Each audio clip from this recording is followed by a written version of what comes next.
Frères et sœurs, bonjour et bon sabbat. Que la paix de Dieu et de notre Sauveur Jésus-Christ soit avec chacun de vous.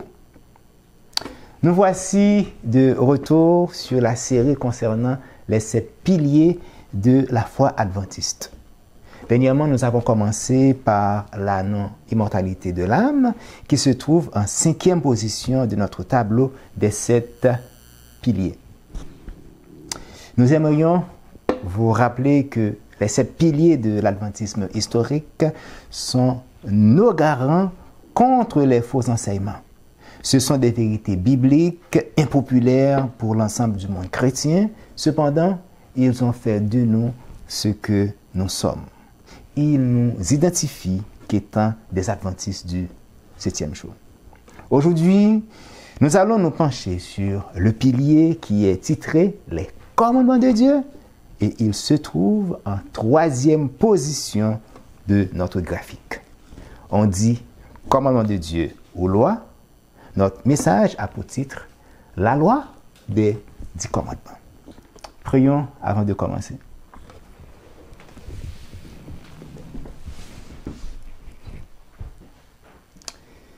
Père Céleste, nous voici devant ta face bénie, toi qui nous aimes et qui nous a donné Jésus-Christ. C'est grâce à Jésus-Christ que nous puissions être là. Merci parce que tu es là, Jésus-Christ est là parmi nous en esprit et en vérité, parce qu'il a été écrit dans ta parole. Seigneur, je te demande de bénir cette assemblée. Non seulement les gens qui sont ici dans cette salle, mais nos frères et sœurs aussi qui sont sur Zoom. Et tu connais nos projets, tu connais nos soucis, tu connais aussi nos calamités, Seigneur. Alors, nous voici devant ta face bénie avec toutes ces choses. Alors, je te prie d'agir pour nous, d'agir selon ta sainte volonté, Père. Je te demande de bénir ce peuple. Et maintenant, je m'apprête, Seigneur Dieu, à prendre la parole en ton nom, à livrer le message du jour. Merci pour me l'avoir inspiré. Et je te demande aussi de faire en sorte, Seigneur Dieu, que ce message puisse être compris convenablement. Qu'il soit ainsi au nom de ton Fils Jésus-Christ qui vit et qui règne au siècle des siècles. Amen.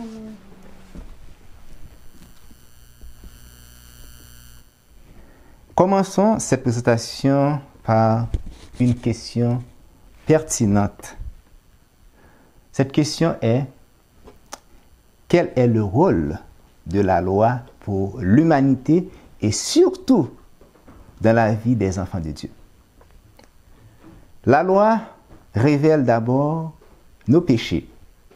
Elle nous conduit à Christ qui est la solution au péché et s'agit aussi d'un mode d'emploi de la vie. Que voulons-nous dire par mode d'emploi de la vie? Lisons Deutéronome 30, versets 15 à 18. Deutéronome 30, versets 15 à 18, pour répondre à cette question. Que voulons-nous dire par mode d'emploi de la vie? L'Éternel Dieu dit à son peuple: vois, je mets aujourd'hui devant toi la vie et le bien, la mort et le mal.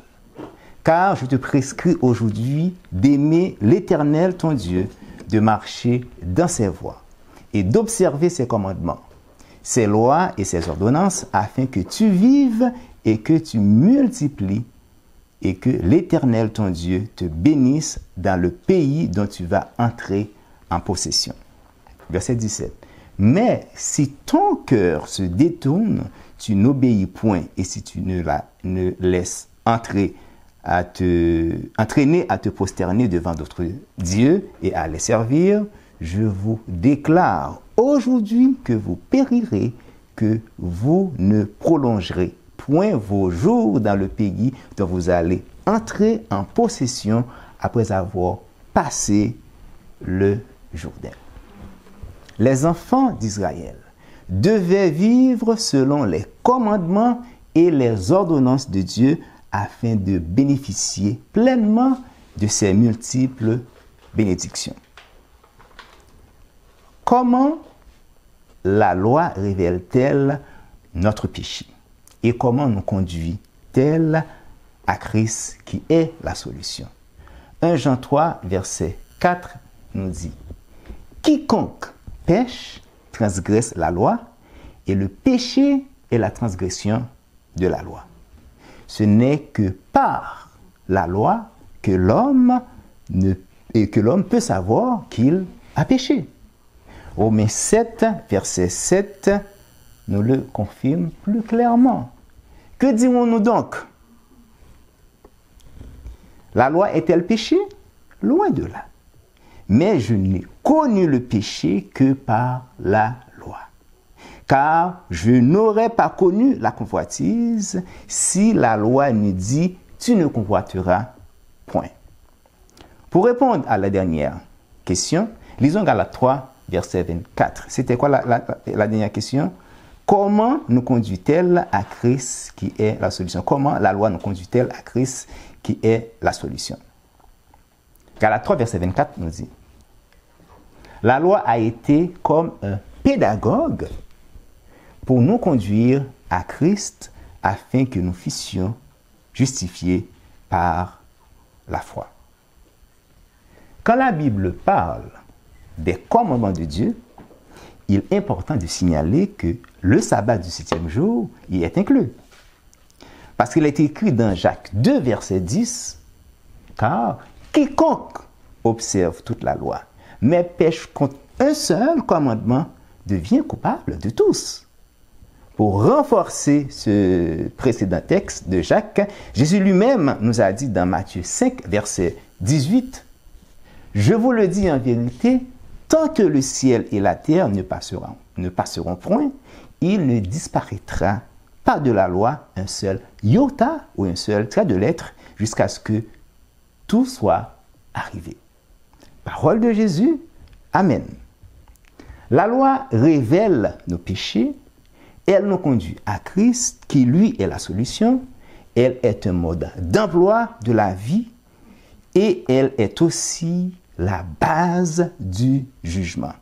2 Corinthiens 5, verset 10 nous dit « Il nous faut tous comparaître devant le tribunal de Christ afin que chacun reçoive selon le bien ou le mal qu'il aurait fait étant dans son corps. » Ecclésiaste 12, versets 15 et 16.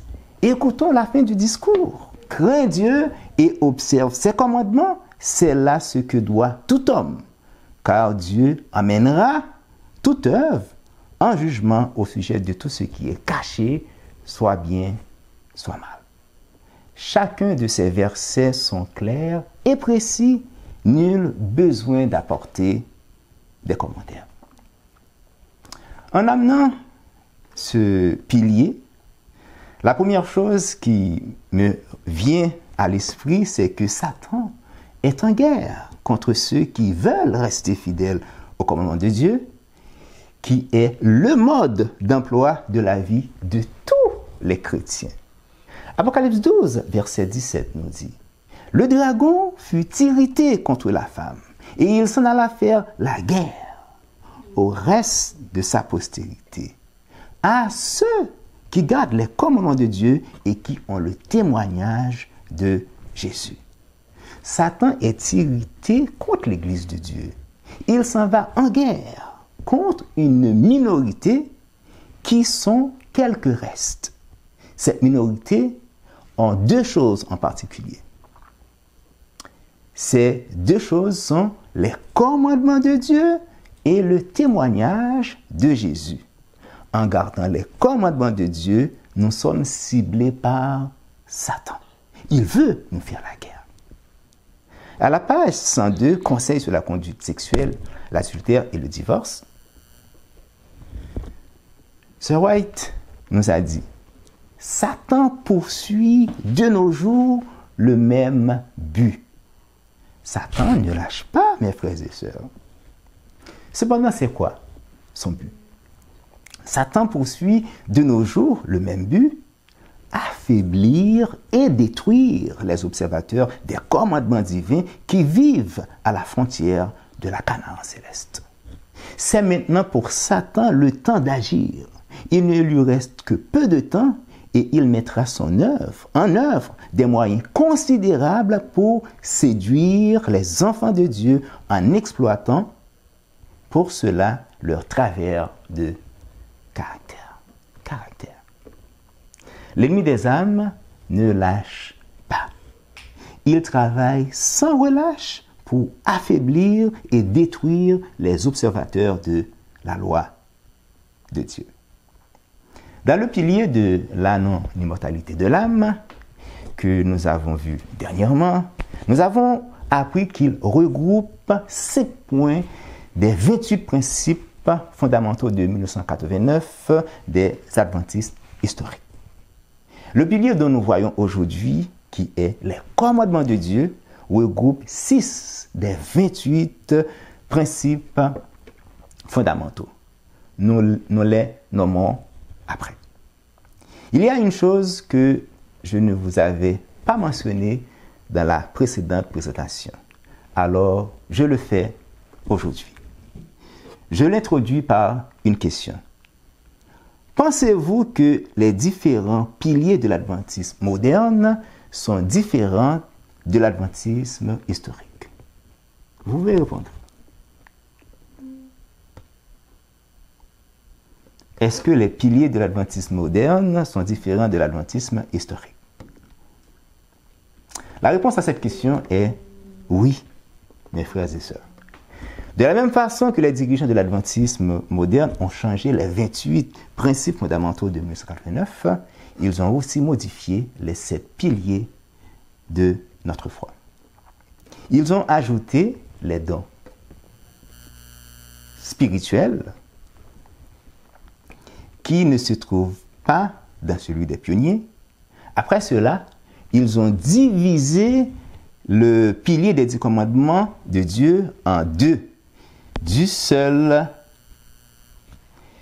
Et de ce seul pilier sortent la loi de Dieu et le sabbat. Ils ont enlevé le témoignage de Jésus et la personnalité de Dieu et de Christ. Pourquoi, d'après vous? Parce qu'ils ne cadrent pas avec leur point de doctrine qui est la Trinité. Ces dirigeants n'ont pas tenu compte que les piliers de l'adventisme historique sont des doctrines non négociables, doctrines qui nous définissent qui nous sommes en tant que peuple de foi. Je tenais absolument à vous le mentionner. Même quand vous ne travaillez pas dans le domaine de la construction, chacun de nous ici peut faire la différence entre un fondement et un pilier. Et on connaît aussi l'importance de ces deux choses dans une construction. De façon spirituelle, le fondement représente le Christ dont chacun de nous est invité à construire dessus et le pilier nous identifie au fondement. Regardons en 1 Jean 5 afin de constater que le pilier des 10 commandements est lié à Christ, le fondement de l'Église, comme c'était le cas pour le pilier de la non-immortalité de l'âme. 1 Jean 5, 1 à 4 nous dit: quiconque croit que Jésus est le Christ est né de Dieu, et quiconque aime celui qui l'a engendré aime aussi celui qui est né de lui. Nous connaissons que nous aimons les enfants de Dieu lorsque nous aimons Dieu et que nous pratiquons ses commandements. Amour et commandements. Car l'amour de Dieu consiste à garder ses commandements et ses commandements ne sont pas pénibles. Parce que tout ce qui est né de Dieu triomphe du monde et la victoire qui triomphe du monde, c'est notre foi. De cette portion d'écriture, nous remarquons effectivement que le pilier, les commandements de Dieu, est bien enraciné dans le fondement qui est Jésus-Christ. Ce pilier prouve notre amour envers l'Éternel, notre Dieu, et nos prochains. L'amour qui consiste à garder ses commandements. Proverbe 9, verset 1. la sagesse a bâti sa maison, elle a taillé ses 7 colonnes. Jésus-Christ a bâti sa maison, elle a bâti ses 7 colonnes. Sans les colonnes, il n'y a pas de construction possible. Automatiquement qu'ils sont posés, impossible de les déplacer. Apocalypse 3, verset 12. Celui qui vaincra, je ferai de lui, quoi? Une colonne. Dans le temple de mon Dieu, et il n'en sortira plus. La colonne du temple est installée, il ne peut plus être enlevé. En déplaçant la colonne, la structure tombe. Psaume 11, verset 3. Si ces piliers sont détruits, que ferait le juste? Je vous l'avais déjà mentionné, le pilier des 10 commandements regroupe 6 points de doctrine des 28 principes fondamentaux de 1989. Le moment est maintenant arrivé de vous les nommer. Ces 6 points sont la loi immuable de Dieu, le point 11, le sabbat, le point 12, la réforme du sabbat prophétisé, le point 13, la conversion, le point 17, justification et grâce, le point 18, les messages des 3 anges, le point 20. Je lis pour vous maintenant les points 17 et 18 qui paraissent beaucoup moins pertinents avec les 10 paroles. Parce que certaines personnes peuvent dire quel rapport peut exister entre ces points de doctrine et la loi des 10 commandements. La conversion, le point 17, se lit ainsi. Étant donné que le cœur naturel ou charnel est inimitié contre Dieu et contre sa loi, cette inimitié ne peut être soumise que par une transformation radicale des affections. Le remplacement du profane par de saints principes. Que cette transformation vient après la repentance et la foi, ce qui est l'œuvre spéciale du Saint-Esprit et constitue la régénération ou la conversion. C'est ce qu'a fait le péché. Il a dénaturé l'homme. Il l'a rendu hostile au commandement de Dieu. Cela prend une restauration de l'homme. D'où vient le mot conversion, qui veut dire repentance, changement et transformation. L'homme accepte d'entrer dans le plan de Dieu en venant à Christ, qui lui va donner sa puissance à l'homme pour obéir aux saints principes du décalogue. Ce point de doctrine se termine ainsi. Cette transformation vient après la repentance et la foi, ce qui est l'œuvre spéciale du Saint-Esprit et constitue la régénération ou la conversion. Il s'agit encore de l'œuvre spéciale du Saint-Esprit. L'homme ne peut s'enorgueillir. Et Philippiens 2, verset 13 nous dit « Car c'est Dieu qui produit en vous le vouloir et le faire selon son bon plaisir. » Frères et sœurs, un miracle s'accomplit chaque fois que quelqu'un, d'abord dominé par sa volonté, se soumet ensuite de bon cœur à la volonté de Dieu. Amen. Lorsqu'une âme se convertit et qu'elle apprend à aimer Dieu et à garder ses commandements, la promesse de l'Éternel qui se trouve en Ézéchiel 36, verset 26, se réalise en cette âme. Je vous donnerai un cœur nouveau et je mettrai en vous un esprit nouveau. Heureux ceux qui, à la page 46, paragraphe 4, la loi de l'Éternel étant parfaite et par conséquent immuable, les pécheurs ne peuvent par leur seule force satisfaire à ses exigences. C'est pour cela même que le Fils de Dieu a dû venir ici-bas. Sa mission était de rendre les hommes participants de la nature divine et de rétablir l'harmonie rompue entre eux et les principes de la loi du ciel. qu'en acceptant Jésus pour notre Sauveur, nous renonçons au péché, nous exaltons la loi de Dieu. Amen. Maintenant, lisons le point 18. La justification et grâce en Christ. Il se lit ainsi.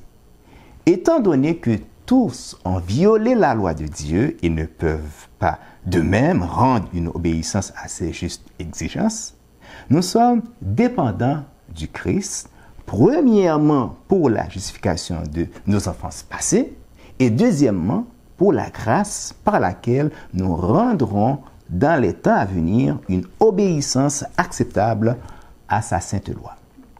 Même quand l'homme a violé la loi de Dieu et ne peut pas de lui-même obéir aux 10 commandements, cependant, cela ne lui donne pas le champ libre de les enfreindre. Mais l'homme a besoin de Christ qui, lui, va l'aider par sa puissance à obéir à la loi de Dieu après avoir été justifié par Christ, par la nouvelle naissance.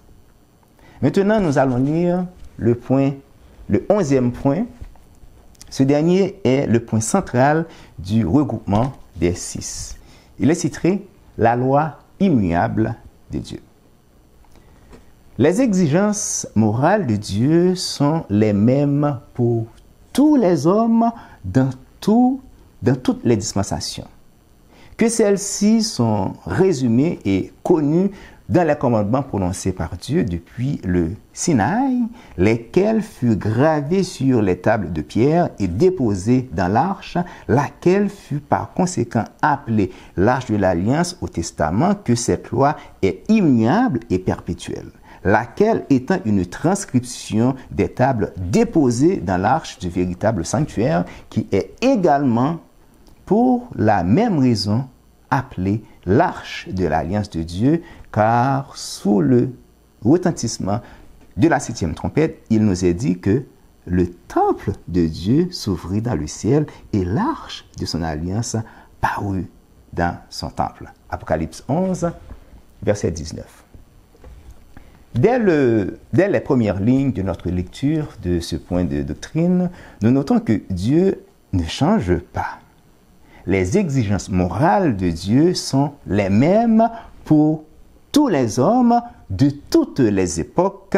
C'est pour cela qu'il nous est dit dans Jacques 1, versets 16 et 17, « Ne vous y trompez pas, mes frères bien-aimés, toute grâce excellente et tout don parfait descend d'en haut du Père des Lumières, chez lequel il n'y a ni changement, ni ombre de variation. » Le plus souvent, on peut être fixe, ensuite le soleil bouge, ensuite notre ombre et change de position automatiquement. Alors, il est dit ici qu'en Dieu, il n'y a ni changement et ni ombre de variation. Donc, cette loi est effectivement immuable et perpétuelle. Elle n'est pas sujette au changement, elle demeure identique à soi-même et dure constamment, indéfiniment. 1 Pierre 1, versets 24 et 25 nous dit « Car toute chair est comme l'herbe, et toute sa gloire comme la fleur de l'herbe. L'herbe sèche et la fleur tombe, mais la parole du Seigneur demeure éternellement. » J'aime beaucoup le verset que nos pionniers ont utilisé pour clôturer ce point de doctrine. Il s'agit de l'Apocalypse 11, verset 19. Le temple de Dieu s'ouvrit dans le ciel et l'arche de son alliance parut dans son temple. À ce moment précis, que diront ceux qui disent que ces 2 tables de la loi ont été clouées à la croix? Que diront-ils? Que diront-ils quand ils verront le ciel s'ouvrir et l'arche de l'alliance de Dieu parut dans son temple? C'est malheureusement à ce moment précis que ces personnes comprendront que la loi morale de Dieu, les 10 commandements, n'avaient pas été effectivement cloués à la croix à la mort du Christ. Mais il sera trop tard. Faisons ressortir quelques mots quelques mots-clés de notre lecture du 11e point de doctrine de 1889. Parlant des 10 commandements, il nous est dit qu'ils sont des exigences morales. Prononcées par Dieu, gravées par lui, déposées dans l'arche terrestre qui est appelée l'arche de l'Alliance, loi immuable et perpétuelle, déposée aussi dans l'arche du véritable sanctuaire qui se trouve au ciel. Maintenant, nous allons nous rendre dans le livre d'Exode afin de lire le processus d'écriture de cette loi pour comprendre l'importance qu'elle a aux yeux de l'Éternel. Pas à nos yeux, aux yeux de l'Éternel. Exode 24, verset 12 nous dit: L'Éternel dit à Moïse, monte vers moi sur la montagne et reste là. Je te donnerai des tables de pierre, la loi et les ordonnances que j'ai écrites pour leur instruction. Exode 31, verset 18.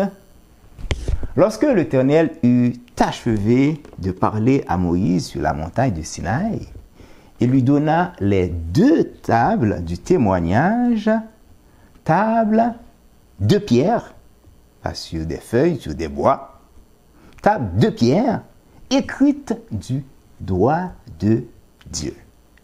Après cela, ce fut la scène du veau d'or que nous connaissons tous l'histoire. Exode 32, verset 19. Et comme Moïse approchait du camp, il vit le veau et les danses. La colère de Moïse s'enflamma. Il jeta de ses mains les tables et les brisa au pied de la montagne. Moïse brisa les tables de pierre qui étaient l'ouvrage de Dieu. C'est cette action qui lui empêcha par la suite d'entrer dans le pays de Canaan. Après cela, que fit l'Éternel? Exode 34, verset 1 dit: L'Éternel dit à Moïse, taille 2 tables de pierre comme les premières, et j'y écrirai les paroles qui étaient sur les premières tables que tu as brisées. Dieu n'a pas demandé à Moïse de réécrire les 10 paroles. Il l'a fait lui-même parce que ces paroles sont sacrées. Ainsi, l'homme ne pourra jamais dire qu'il s'agit de la loi de Moïse. Exode 34, verset 28. Moïse fut là avec l'Éternel. Combien? 40 jours et 40 nuits. Il ne mangea point de pain. Il ne but point d'eau. Et l'Éternel écrivit sur les tables les paroles de l'Alliance, les 10 paroles. Cela m'amène à préciser la différence qui existe entre loi cérémonielle et la loi morale, que certaines personnes peuvent mélanger de façon involontaire en utilisant hors contexte certains passages bibliques. L'un des textes mal utilisés que ces personnes utilisent est Romains 10, verset 4, mentionnant que Christ est la fin de la loi pour la justification de tous ceux qui croient. Dans leur compréhension, puisque Jésus-Christ est la fin de la loi, les 10 commandements sont rendus caducs. Quelle différence existe-t-il entre la loi cérémonielle et la loi morale? Ces 2 lois sont distinctes l'une de l'autre. La loi cérémonielle, c'est la loi qui est souvent appelée la loi de Moïse, parce qu'elle fut écrite par la main de Moïse et remise au sacrificateur pour être placée à côté de l'arche de l'Alliance. On peut aussi l'appeler la loi des ordonnances, qui expliquait comment administrer les différents services et cérémonies qui se faisaient dans le sanctuaire terrestre avant la mort du Christ. Deutéronome 31, versets 24 à 26. Lorsque Moïse eut complètement achevé d'écrire dans un livre les paroles de cette loi, il donna cet ordre aux Lévites qui portaient l'arche de l'alliance de l'Éternel.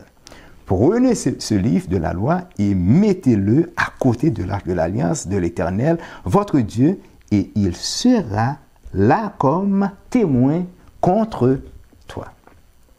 À signaler que cette loi n'avait pas été inventée par Moïse, par Moïse, mais il l'avait écrit sous la dictée de l'Éternel et elle fut abolie à la croix. Éphésiens 2, versets 13 à 16. En Jésus-Christ, vous qui étiez jadis éloignés, vous avez été rapprochés par le sang de Christ, car il est notre Père. Ayant anéanti par sa chair la loi des ordonnances dans ses prescriptions. Colossiens 2, verset 14. Jésus-Christ a effacé l'acte dont les ordonnances nous condamnaient et qui subsistait contre nous, et il l'a détruit en le clouant à la croix. Maintenant, la loi morale, bien que nous avons dit beaucoup de choses dessus. Comme je l'ai déjà mentionné, la loi morale a été proclamée par la bouche même de l'Éternel et écrite de ses doigts. Elle fut placée dans l'arche. Elle consiste en préceptes moraux. Elle ne peut être abolie. Elle est parfaite et elle est l'expression du caractère de Dieu qui est parfait. Sa parole nous révèle qui il est. 1 Jean 4, verset 8, nous révèle le caractère de Dieu. Celui qui n'aime pas n'a pas connu Dieu, car Dieu est amour. Avons-nous de la haine en notre cœur pour un frère ou une sœur? Alors, méditons personnellement sur ce verset. Celui qui n'aime pas n'a pas connu Dieu, car Dieu est amour. Dans le livre Pour mieux connaître Jésus-Christ, la servante du Seigneur a apporté cette précision que je vous lire maintenant. Quiconque estime qu'il est indifférent de garder ou non les commandements de Dieu ne connaît pas le Christ. Jésus déclare: j'ai gardé les commandements de mon Père et je demeure dans son amour. Et ceux qui le suivent font de même. Psaume 19, versets 8 et 9. La loi de l'Éternel est parfaite. Elle restaure l'âme.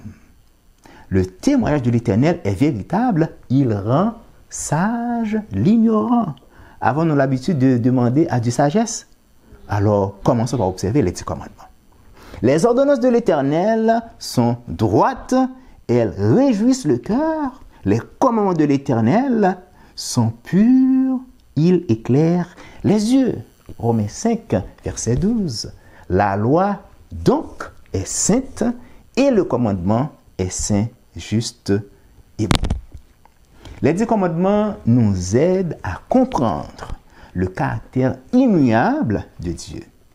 C'est le devoir de chaque humain d'obéir à ses paroles sacrées. Sans cela, il n'y a pas de progression dans la connaissance. Effectivement, comment pouvons-nous progresser en désobéissant à la loi morale de Dieu? Pour comprendre l'existence de Dieu, cela prend une harmonie de notre esprit avec lui. S'il n'y a pas obéissance, il n'y a pas d'harmonie. Si nous voulons vivre vraiment en accord avec notre Père Céleste, nous devons lui obéir.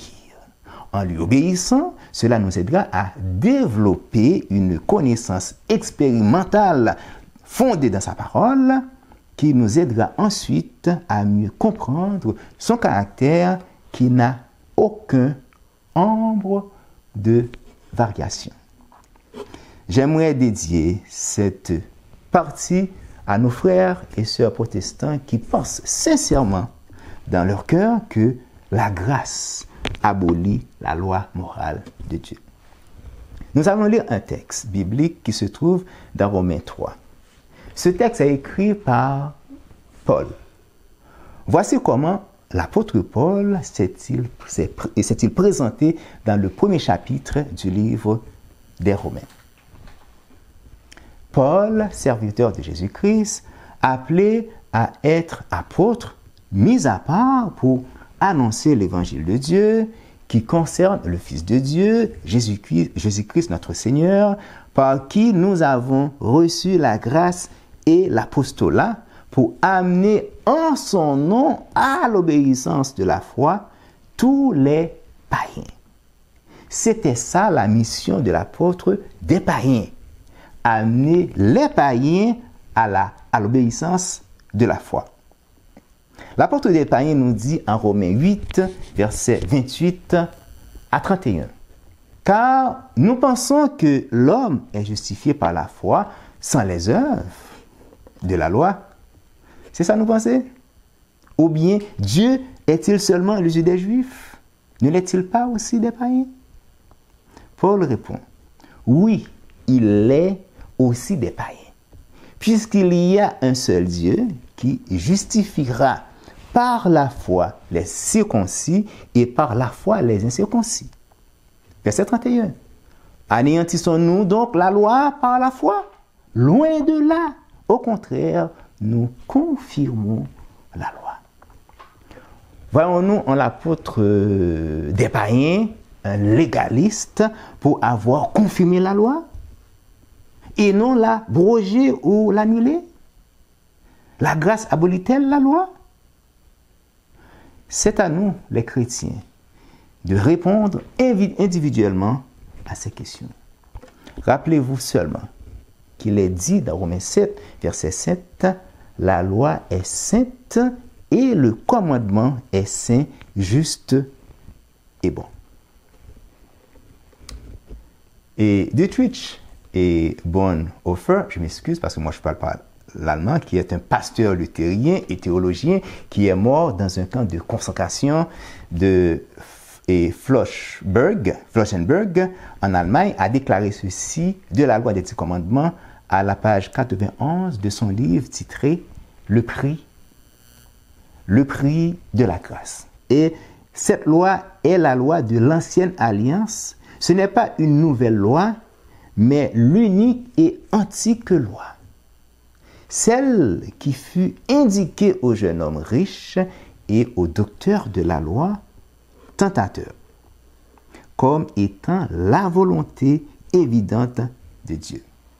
Il s'agit d'une certitude absolue, il n'y a pas à sortir de là. Par le seul fait que le Christ lit, qui dit là on voit attachement, par le seul fait que le Christ lit ceux qui lui obéissent à cette loi, elle devient une loi nouvelle. Il ne s'agit donc pas d'une loi meilleure que celle des pharisiens, il s'agit d'une seule et même loi, de la loi qui doit demeurer et être accomplie dans chacune de ses lettres jusqu'à la fin du monde. Ce pilier qui est solidement attaché à son fondement, que chacun de nous doit absolument considérer, ne nous donne pas le salut. Ce n'est pas parce que nous observons cette loi morale que nous serons sauvés. Nous sommes sauvés que par la grâce en Jésus-Christ. Éphésiens 2, versets 8 à 10 nous dit, « Car c'est par la grâce que vous êtes sauvés par le moyen de la foi, et cela ne vient pas de vous, c'est le don de Dieu. Ce n'est point par les œuvres, afin que personne ne se glorifie, car nous sommes son ouvrage, ayant été créés en Jésus-Christ pour de bonnes œuvres que Dieu a préparées d'avance afin que nous les pratiquions. » Nous devons observer et pratiquer cette loi. Elle ne fait pas de nous des légalistes comme certains leaders religieux le pensent. Au contraire, il s'agit d'un détecteur de mensonges. Vous allez voir. 1 Jean 2, versets 3 à 5 nous dit, « Si nous gardons ses commandements, par là nous savons que nous l'avons connu. Celui qui dit, je l'ai connu, et qui ne garde pas ses commandements, est un menteur, et la vérité n'est point en lui.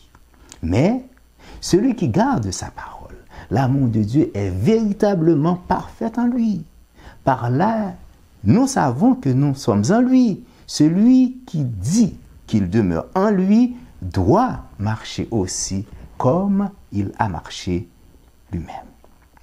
D'après cette lecture, les millions et des millions de chrétiens qui se disent connaître Christ ne le connaissent pas vraiment.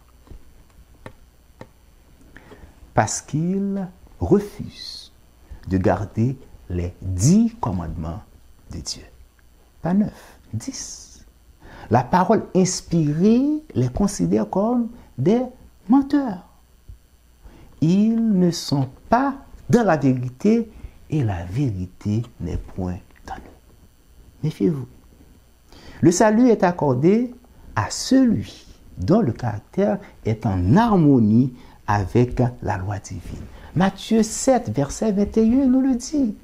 Ceux qui me disent Seigneur, Seigneur, n'entreront pas tous dans le royaume des cieux, mais celui-là seul qui fait la volonté de mon Père qui est dans les cieux. Il existe un bon moyen de connaître ceux qui sont nés de Dieu, qui l'aiment et qui aiment ses prochains.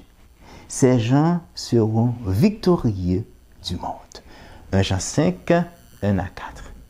Quiconque croit que Jésus-Christ est le Christ est né de Dieu. Et quiconque aime celui qui l'a engendré aime aussi celui qui est né de lui. Nous connaissons que nous aimons les enfants de Dieu lorsque nous aimons Dieu et que nous pratiquons ses commandements. Car l'amour de Dieu consiste à garder ses commandements et ses commandements ne sont pas pénibles. Parce que tout ce qui est né de Dieu triomphe du monde et la victoire qui triomphe du monde, c'est notre foi. Cette portion d'écriture est un résumé parfait du pilier, les 10 commandements de Dieu. Pilier qui est bien ancré en Christ, le fondement de la foi, et qui regroupe 6 points de doctrine des principes fondamentaux de 1889. Dans cette présentation, nous avons compris le rôle de la loi, qui est un mode d'emploi de la vie, qui révèle nos péchés, qui nous conduit à Christ, qui lui est la solution du péché et qui est aussi la base du jugement à venir. Frères et sœurs et amis, que le Seigneur vous bénisse. Amen.